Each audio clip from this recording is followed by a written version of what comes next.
before your internship, right? Did you have in Yes. mind that you want to do consulting? Did you have in mind back in SRCC that you want to do consulting, or how did it come upon? And how was sort of your experience? Absolutely valid questions, Harry. So, to be fairly honest, I got to know about consulting and consulting firms majorly in SRCC while sitting for placements. Now, I was not very uh, much aware of consulting beforehand. I got to know about consulting mostly by talking to seniors and by trying to explore career opportunities for myself beyond college. And I realized that I am a consult fit because it gives you a horizon to explore as many diverse fields as possible in the shortest time ever. So, for instance, in consulting, you can work across 3 to 4 industries in a span of 1 year and gain a lot of diverse experience. And then Sure. in this process of exploration, you can find out what is your true calling, where exactly do you fit in, and probably go there for the long haul. And it could even be consulting for that matter. It's not to say that consulting is a short term venture. You could also be a consult fit for life, or you could also find out that over the course of the journey, you are better suited for a particular industry where you want to set up, say, your own practice or work for some other organization. So that was my main motivation for deciding to go for consulting preparation. And back in SRCC, I did prepare for consulting, but my preparation was more inclined towards going for a business administration course, and therefore my efforts were more directed towards an MBA.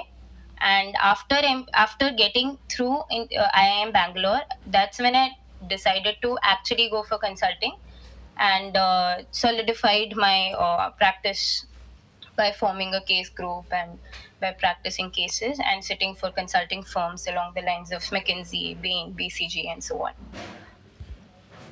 Great, great, great. Sounds good.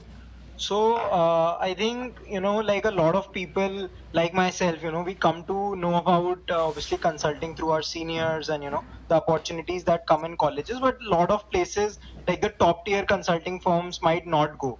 So, do you think, Deepika, like, if or even other consulting firms other than MBB, today's session would be relevant? Absolutely relevant because so I was also under the impression that consulting interviews generally work for strategy consulting firms like McKinsey, Bain, BCG, Carney, and so on. But when I was in SRCC, I interviewed for a few other consulting firms like KPMG, EY, etc. Because all the big four firms also have their consulting practices. So the consult prep that I focused on really helped me master my interviews there.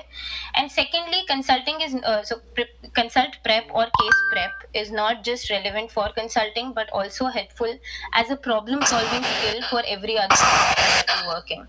You could be working for a startup, you could be working for an investment banking role, and the skills that you garner as part of consulting, they help you everywhere you go. So this Absolutely. I it think I works. would I would definitely agree to that because in the end, what we are doing is trying to solve problems and at the crux of, so I also, run a startup and it's all the time it's about problem solving, right? So a structured thinking approach really, really helps. And my experience with Bain as well always adds value to the startup experience, right? So awesome. Absolutely. So Deepika, let's dive in direct, and if you can tell us that what is usually a format of a consulting interview, right? And where does the case study problems really come in, and what type of problems are these, and how should people go ahead and approach them? Please Absolutely. take it forward. Absolutely. Yes. So a case interview generally follows a format where you have an initial round, which is generally a guesstimation. So I'm sure a few of you would have attended yesterday's session on guesstimates. So guesstimate, as the word itself suggests, is an estimation of a number, which could generally be, say, like the market size or the revenue estimation or the sales estimation. For instance, you may be asked to estimate the market size for a new product that would be launched in the market, or the market size for, or the market size for, say, an existing product, or the possible revenue that a company could earn from selling a particular product in their first year of operation. So this would be an example of a guesstimate. So that is generally the first round of any case interview. This is followed by this is generally the first round. The second round is generally a case interview, which is what is the major topic of discussion today. So in a case interview, you're given a problem statement. So in a statement, you're generally given something like, our client is facing a decline in profitability, or a client wants to enter a new market for setting up a TV or a washing machine business, say for example in India or in China or in the US. So you would generally be given a problem statement, and then you would have to move from there by asking more and more questions. So if I were to say, draw an analogy for a case interview is like solving a Sherlock Holmes problem. For instance, wherever you see a detective case, you have a problem at hand and you have very limited time to solve the problem. So there you have to uncover the problem by asking the right questions within as short a period of time as possible. So, case interview follows a similar format. You have to say solve the problem in 20 to 25 minutes. Sometimes it could go up to 30 minutes, and sometimes even to 40 minutes, depending on the extent to which the interviewer wants to test your skills. You will have to initially start by asking a few preliminary questions. The preliminary questions would be along the lines of, what kind of an industry are we operating in? What is the problem, industry wide or a company specific problem? Is the decline in, say, profitability, if it's a profitability case, is the decline in profitability a company specific issue or a problem that is being faced by the entire industry? And then what geography are we operating in, what part of the value chain are we operating in, and where exactly are we facing this problem, and so on.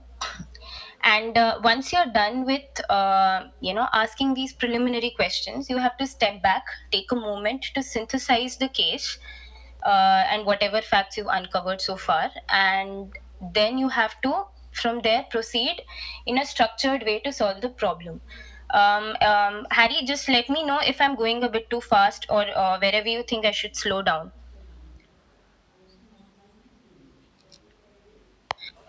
Hello. Yeah. Hello. Yeah. Harry, are you able to hear me? Yeah, I can hear you. So I think it's going Okay. good. Maybe if you know when you take an example, it will be more clear to everyone since they're new, right? In terms of the Absolutely. questions that you mentioned, that you need to clarify. So, what exactly, how does it really happen? So maybe we can take up an example next. So, perfect. So, I had actually chosen a case for this particular session. So, Great. let us say we have a case of a client being a manufacturer of urea. Now, urea, as we all know, is a raw material that is generally used as a fertilizer for agriculture, right? So, now if we are given a problem statement that the client is facing a decline in their revenues, and we have to identify the potential reasons and recommend a solution, we have to start by asking a few clarifying questions. In this case, what I would have generally done while solving a case is to Deepika, can take you a moment. repeat the problem statement that, say, the consultant would give you to solve? Yes, so the problem statement here would be, your client is a manufacturer of urea and they have recently seen a decline in their revenues. So you have to identify the potential reasons and recommend a solution. It's a decline in revenues and not a decline in profits. We have to identify the potential reasons and recommend a solution. Is this problem statement clear? To ask a few questions to get a hang of what exactly is the business of our client. So, here, my first question should ideally be understanding what is the use of urea that we're into. If we are manufacturing urea, are we manufacturing it for the agricultural sector, or as a raw material for something else? And in this case, it is manufacturing for use in fertilizers. So generally, the hunch that comes to you should be there at the back of your mind as well. I mean, urea if somebody is aware of the uses of urea, they might come to understand that it is used as a raw material for fertilizer. If they are not aware, they should ask. But even if they're aware, they should keep that use in the back of their minds, and at the same time uh, proceed to confirm if whatever they've thought of as an initial assumption is true or not. Now, after understanding that what exactly is our client's business, we should ask if this problem is globally or in some specific regions. So we have to understand what is the geography in context.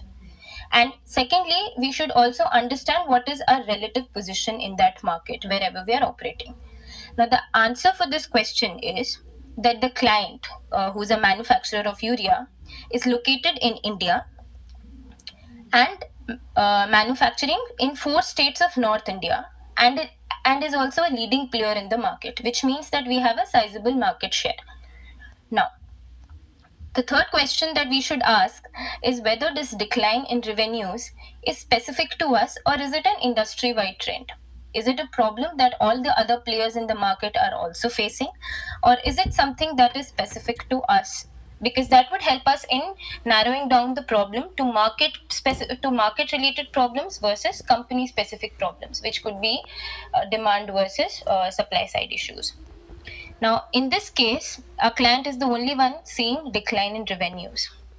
So now, after getting to know all these things, we should step back to understand what we have gauged so far, which is that our client is a manufacturer of urea in India, specifically in the 4 major states of North India, as a leading market player. And we have seen a decline in revenues, which is not an industry wide trend but a company specific trend. Now, here I would like to explain to you how to go about structuring a problem. So once you've identified that this is a revenue problem, you must understand that revenue can be broken down into 2 major segments, which is quantity and price. This process of dividing any problem into its subparts is referred to as MECE structuring. MECE structuring, which is also referred to as mutually exclusive and collectively exhaustive structuring.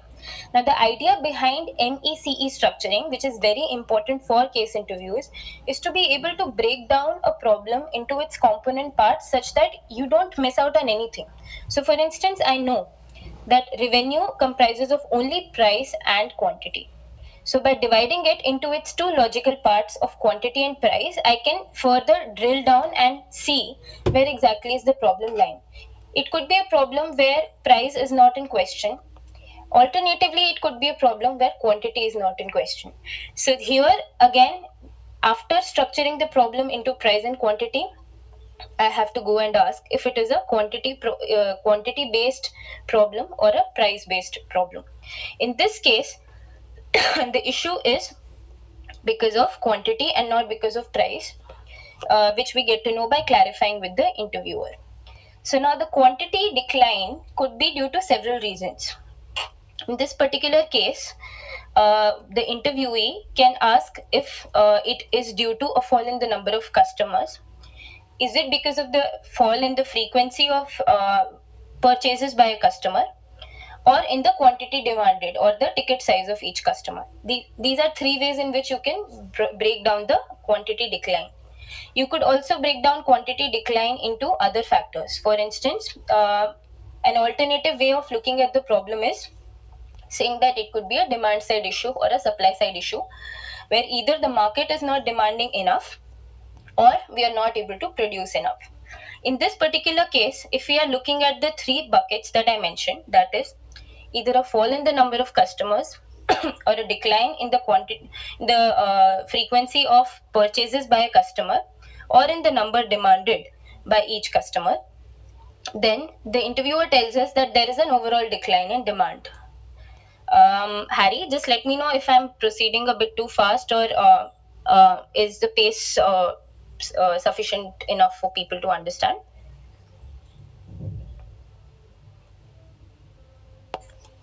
I think the audience will be able to tell us. Okay.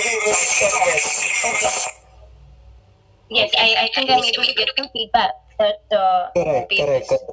So everybody can, awesome. So I think it's going good. it's going fine. Okay, perfect. So now once you break down quantity into three parts, as I mentioned, the number of customers, the frequency, and the ticket size, and after confirming with the interviewer as to where exactly is the problem, the interviewer in this particular case says that it's an overall quantity problem, which means that there could be a problem with all three. That is the number of customers, the frequency of purchase, as well as the quantity purchased by any one individual customer. Now in this case you have to further break down. So you could ask the interviewer, you could pause and ask the interviewer which of these branches you want to proceed for. So for instance, in this case, if I ask the interviewer that I feel that frequency of purchase is more important in this case, can I proceed along those lines? The interviewer can say yes, after which I can start breaking the subheading into further parts. So this is a step by step MECE structuring.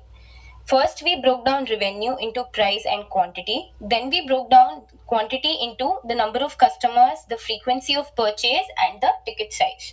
After these three buckets, we can ask the interviewer and proceed along any of these lines.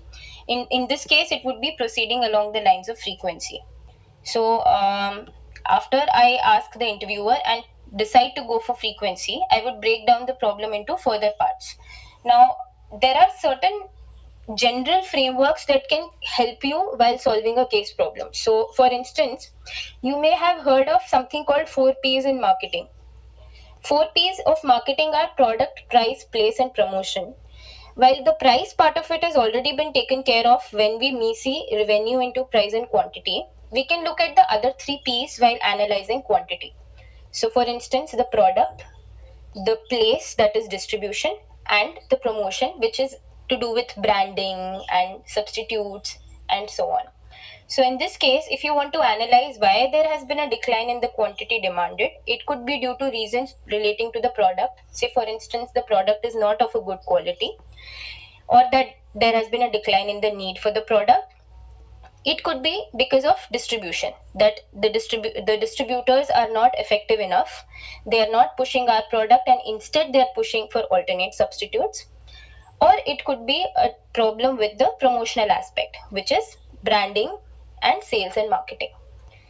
So these are the 3-4 ways in which you can break down the problem further. So in this particular case, the problem had to do with competitors, which is which was the major reason why we were facing a decline in revenues. So now the decline in demand due to competitive action could be again broken down into certain reasons. That is, if the competitor. Okay, so one question that has just come up is why are we focusing on frequency only and shouldn't we focus on all three, which is a very valid question. We can focus on all three, but to proceed in a case, we need to start with one branch. So we had three branches, which is the number of customers, the frequency, and the ticket size. So in order to proceed, you will have to choose a branch which you can mutually decide with the interviewer. It could be the number of customers or the frequency or the ticket size. In this case, I decided to proceed with frequency after asking the interviewer. I hope the doubt is clear. So now, after breaking the frequency into the three P's, we decided that we found out that competitor action is the driving cause for the decline in revenues, which could be again further broken down into a problem related to the product quality, a problem related to operations, or a problem related to marketing strategy and after sales.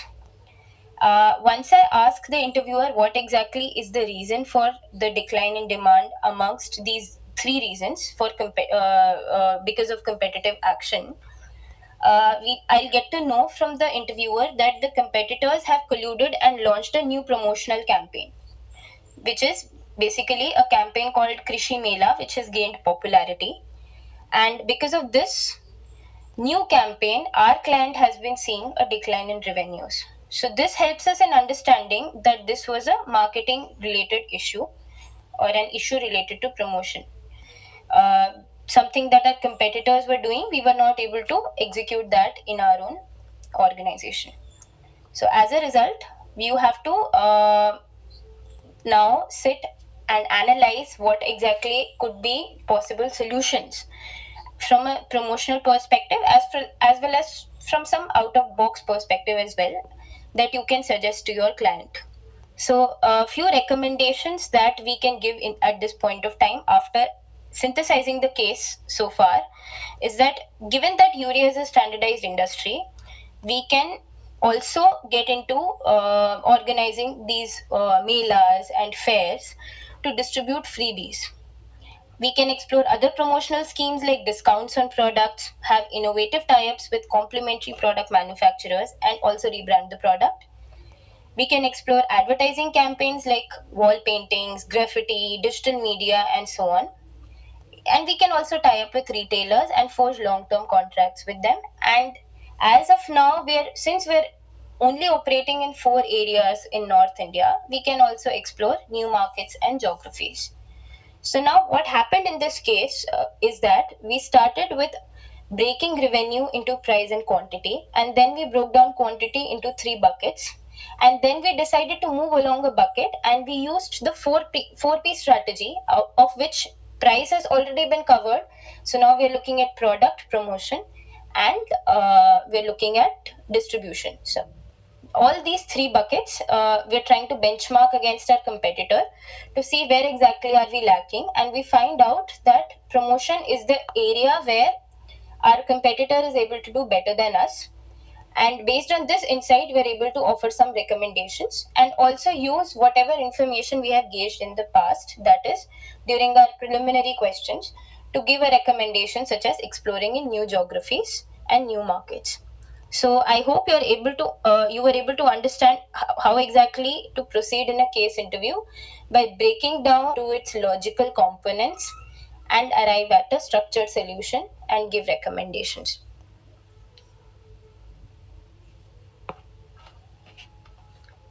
Um, so Harry, should I proceed ahead? So this was an example of profitability case.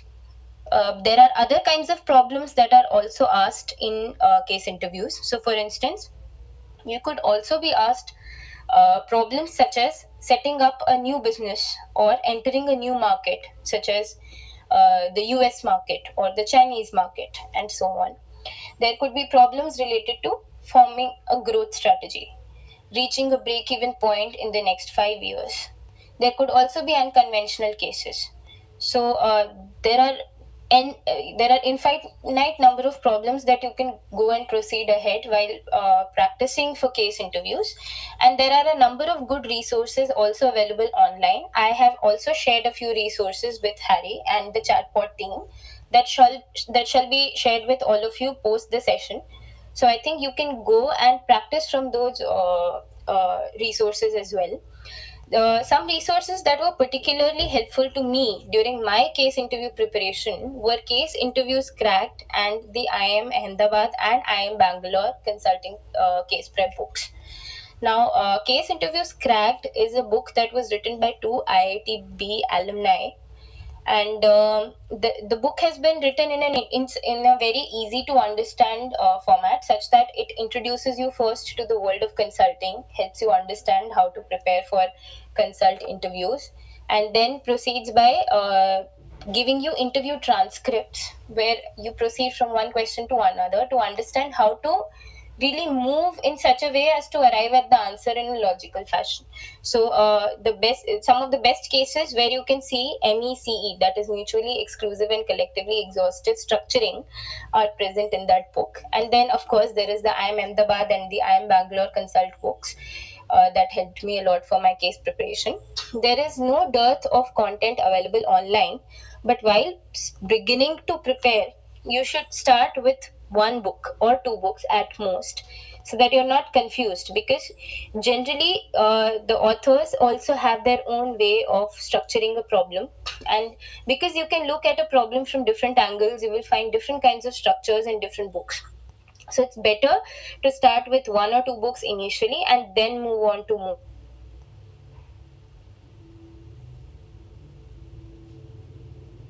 you need to keep in mind. First, that preparation should not be done alone, it should be in a group. The group should be at most two to three people. So it should generally be driven in an interviewer interviewee format, where you should take turns to be the interviewer as well as the interviewee. If there is a third person, you should also give them the opportunity to be the observer. This helps you to get multiple angles and perspectives on the same problem.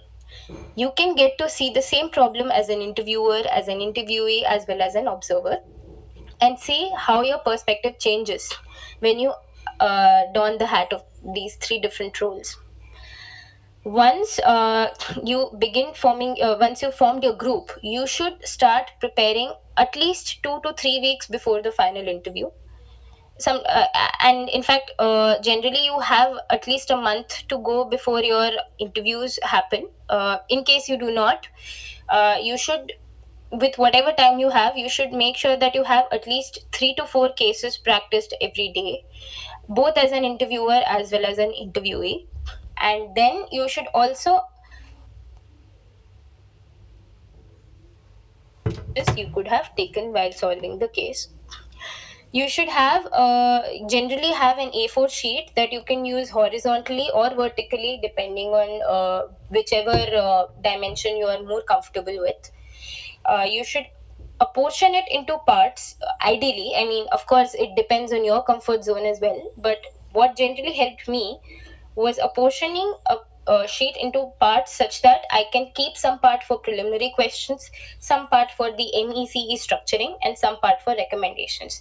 Now, preparing this A4 sheet is very important because this sheet is generally evaluated as part of your consulting interview. Sometimes, post the interview, you may be asked to hand over your sheet, and the interviewer will be able to see how you were able to structure the problem in your mind and able to draw it out on the paper.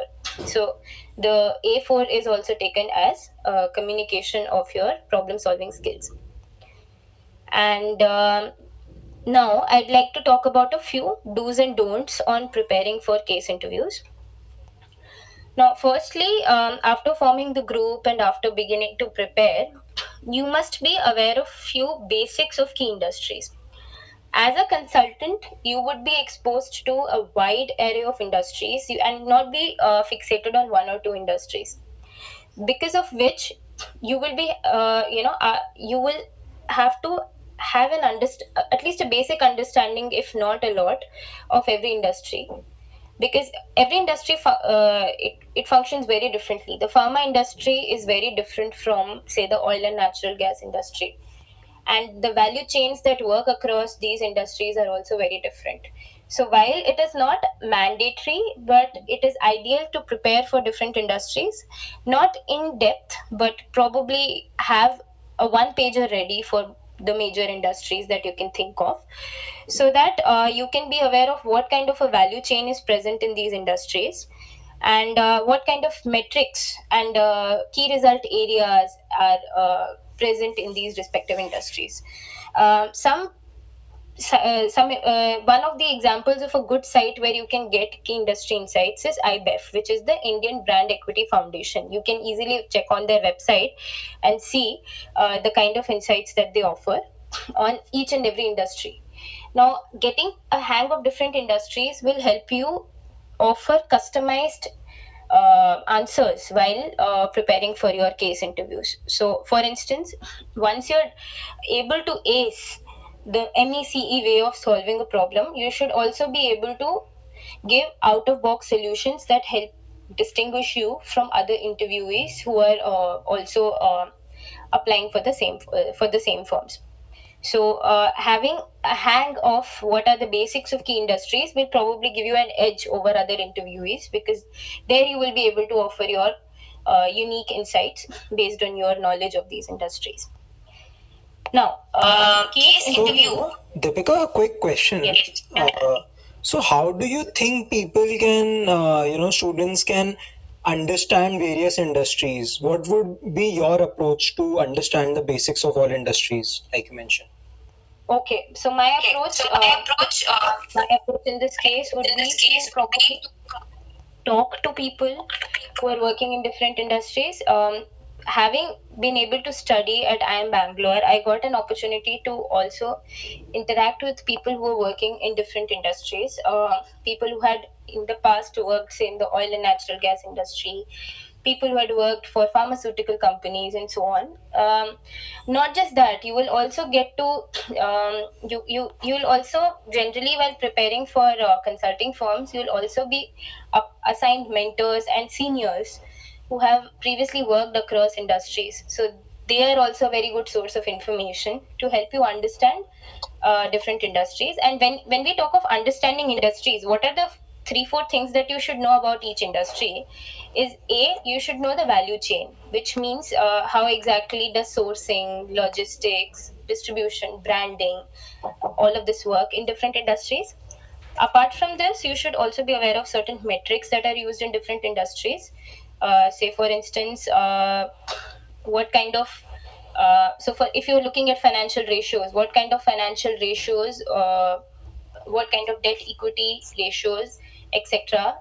Generally, they set the benchmarks in different industries. How much debt is allowed in certain industries, how much capital intensive are certain industries, how labor intensive are certain industries, and so on. So it is important to know certain metrics that are specific to different industries. And then I think that's pretty much it. Apart from this, you should also be aware of what are the current happenings in different industries. For instance, when you're talking of, say, the pharmaceutical industry, you should be aware of things like drugs and patent approvals, US FDA regulations, etc., that could pertain to certain drug categories. So just having a hang of what are the current insights and what are the current happenings in different industries also helps you in getting an edge over other interviewees while sitting for consult interviews.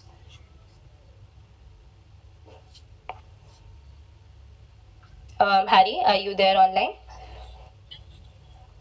So yeah, sorry, I've been working parallelly, and yeah, I think that sounds good to me. And we have a lot of questions in the comments as well now. So if you can Yes. scroll up a bit, and we can take the questions. If you can read through whatever questions you find relevant, of course, you can take those up.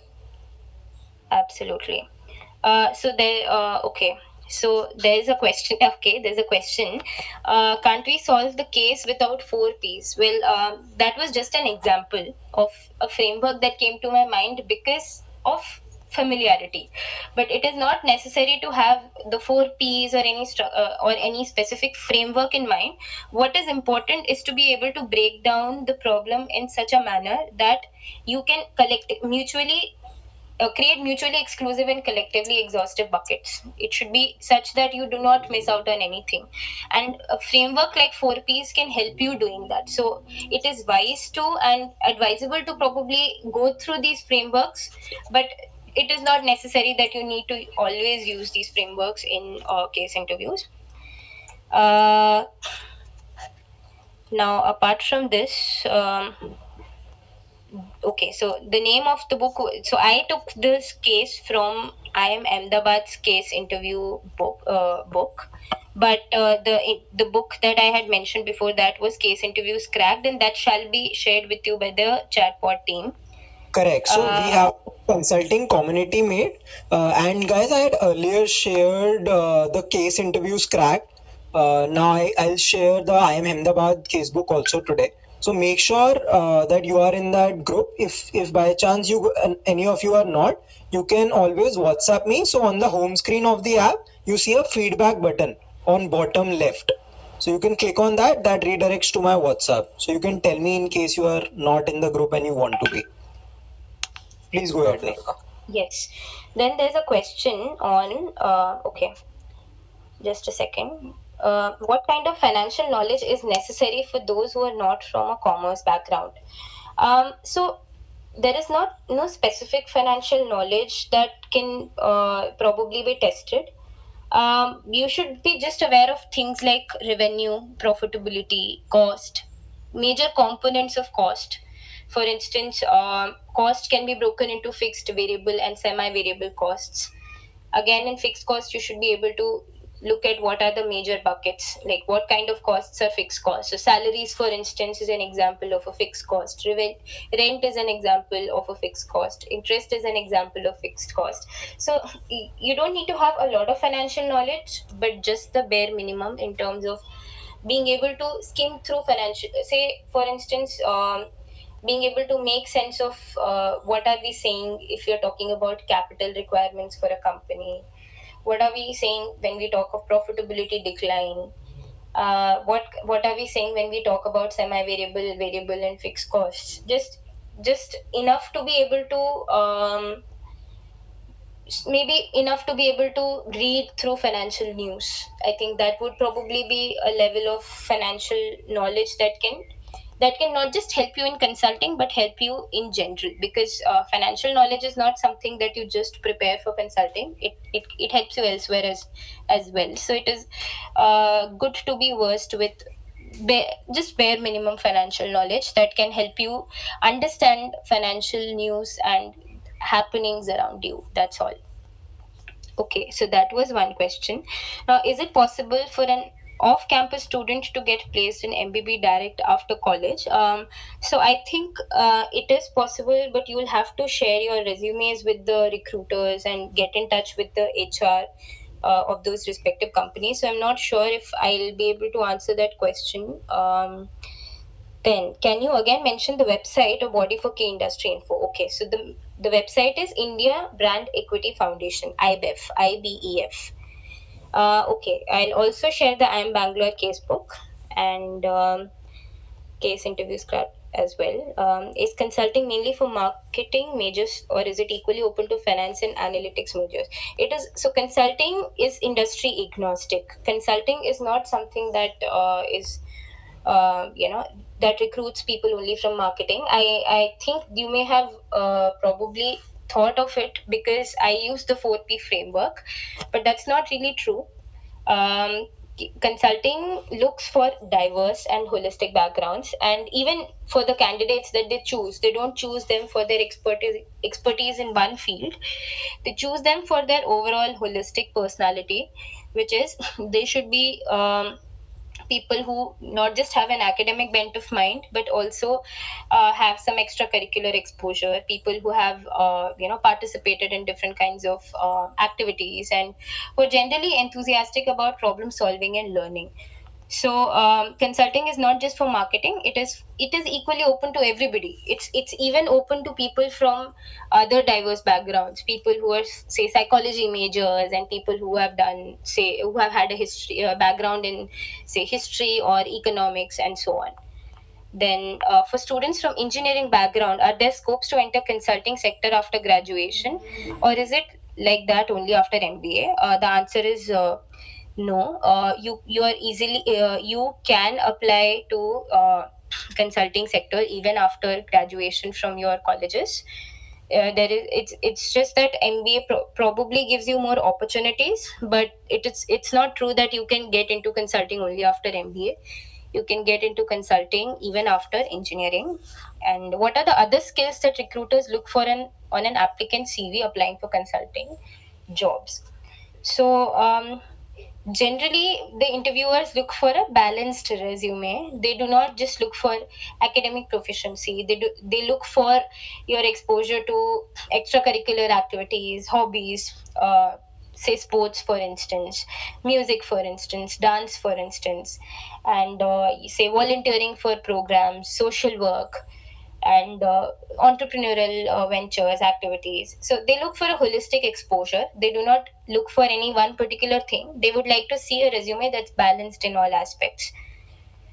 How to prepare your resume for a consulting job? Okay, so I think this probably might take an entire session on its own.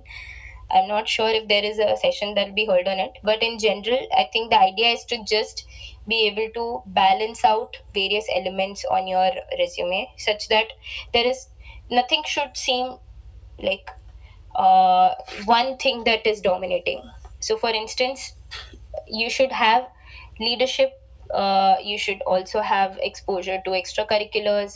You should also have you should also have an academic bent of mind. So having a resume that is balanced in all these three respects, and then of course some achievements that make you stand out, would probably be the best way to go about preparing your resume for a consulting job.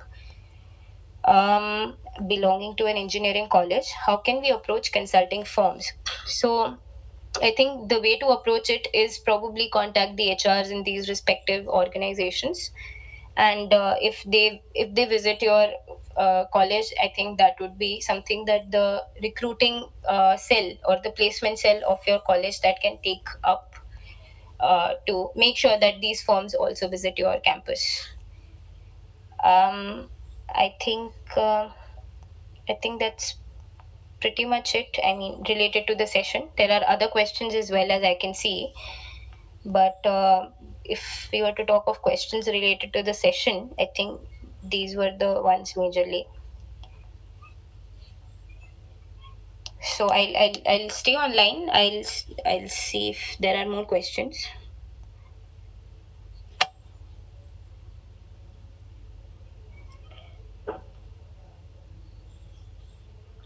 So, case study competitions, yes, definitely. I would encourage you to participate in case study competitions as well.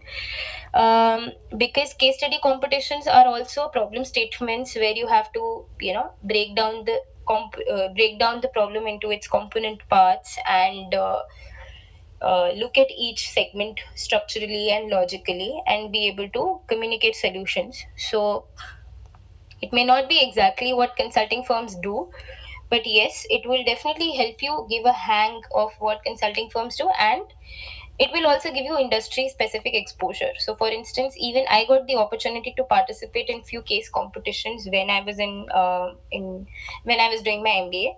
So that definitely helped me get some understanding of how different industries are.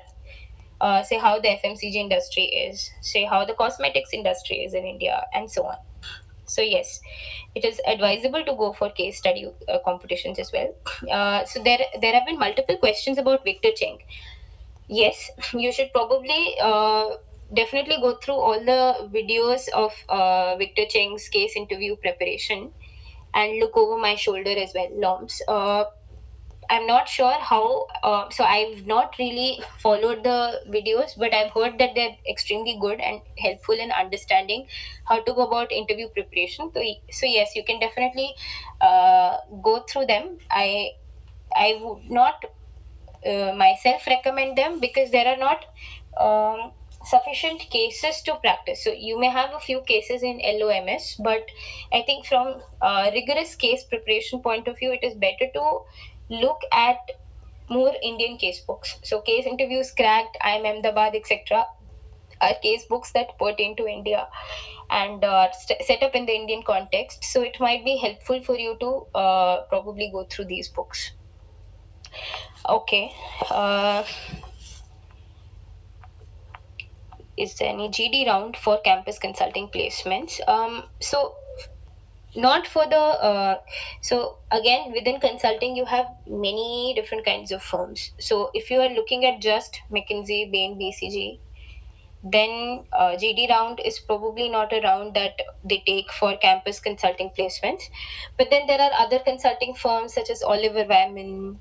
Then there are the big four firms, that is KPMG, EY, PwC, Deloitte, etc., who also have their management consulting offshoots.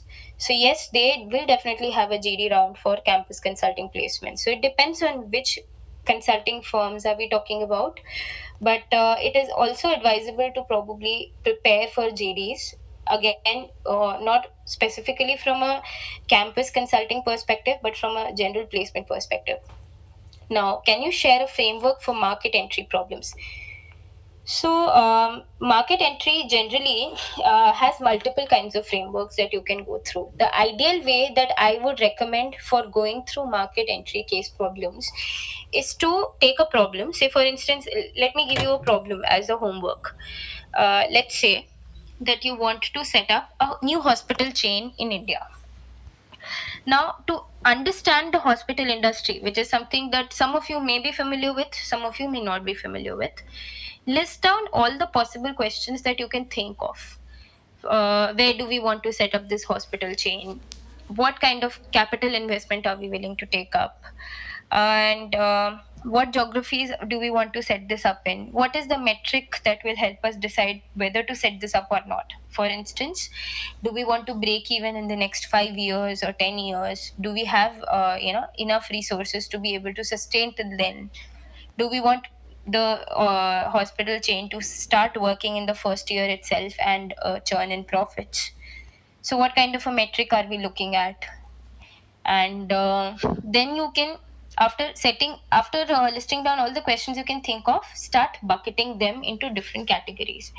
So generally for market entry, the frameworks that I've seen, they revolve around understanding the operational and financial feasibility. The financial feasibility part of it looks at things like the capital investment that you would be able to take up, the metrics that you're looking at in terms of profitability and revenue, the growth targets that you're looking at, and so on. Whereas the operational feasibility would be around whether you can set up this business wherever you're going. Say, for instance, you're talking about hospital chains in India. So, would you be able to get the requisite licenses for this? Where are you planning to set this up? Will we be able to get the resources that we need? Will we be able to procure land? Will we have access to doctors and other medical and paramedical staff or not? And then how will we make sure that people from all over the country travel to our hospitals? Things of that sort. So after going through financial and operational viability, say for if you want to first look at financial viability, you have to start by, say, guesstimating the number of people who would be able to visit your hospital. So it could start with estimating the market size, the people who would be willing to spend on their healthcare and medical expenditure and paying visit to your hospitals. And then that would lead you to probably estimating how much revenue you will be able to earn in, say, 1 year, 2 years, and so on. What is going to be the growth in your market size? And that would lead you to a number, say that at the end of 1 year this is the revenue that I'm going to earn. That will be benchmarked against what you had thought of in the first place. Say, for instance, in the first year itself, you wanted to be profit positive, but it turns out, in fact, that you will not break even till 5 years, which would mean that you should probably not go ahead with setting up this business. But if the financial viability test turns out to be positive, you can go ahead and think of the operational feasibility, which is whether or not you'll be able to set up the value chain for this business. So, the reason why I did not recommend a specific structure for market entry is because there are many ways to go about a market entry. This is one of the ways that I use, that is a financial feasibility test and an operational feasibility test. But you could also proceed and go ahead and look at it from other angles. You will find a lot of very good cases in the IIM Ahmedabad casebook and the Case Interviews Cracked casebook as well, that will help you look at market entry frameworks more holistically. I hope this was able to help you. Okay. Um, Hard skills that you can use in your day-to-day consulting job. So I think, as I mentioned, there are a lot of soft skills already that are tested on a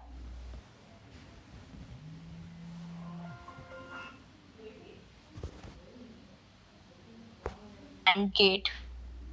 Think on your feet all the time and make judgment calls on the go. Apart from that, hard skills would be very helpful, but absence of hard skills is no aberration or no deterrent to entering into consulting. I think the most important skills would be the ability to use PowerPoint and Excel. Apart from these, any other skills you have would obviously come in handy, but then that would depend upon which industry you get to work on, which is not always in your hands. So I'm not sure if I was able to successfully answer the question or not. Okay, how many preliminary questions should we ask? Now, there is no fixed number as to how many preliminary questions you should ask. you should ask preliminary questions up to a point where you think that you're clear with the problem statement. The idea of a preliminary question is to get clarity around the problem statement and clarity around the client's business. You should be very clear and thorough with the problem statement and every aspect of it. As long as you're able to get clarity, you should keep asking questions. Once you're done, then you can start breaking the problem into its segment parts. That is, if it's a revenue problem, then it has to be quantity or price. Further breaking that down into different parts, as I mentioned, depending upon what kind of a case it is. Since it was the case of a urea manufacturer, you could have proceeded with the number of customers, the frequency of visit, and ticket size, and so on. So there is no number of preliminary questions that you need to ask. But yes, there are certain questions that you should definitely ask. They should be around the geography of operation, the value chain, the business model, the industry versus company specific trends, and the time from which you've been facing this problem. These are few questions that you should always ask, but there could be other questions apart from these as well. Harry, are you online?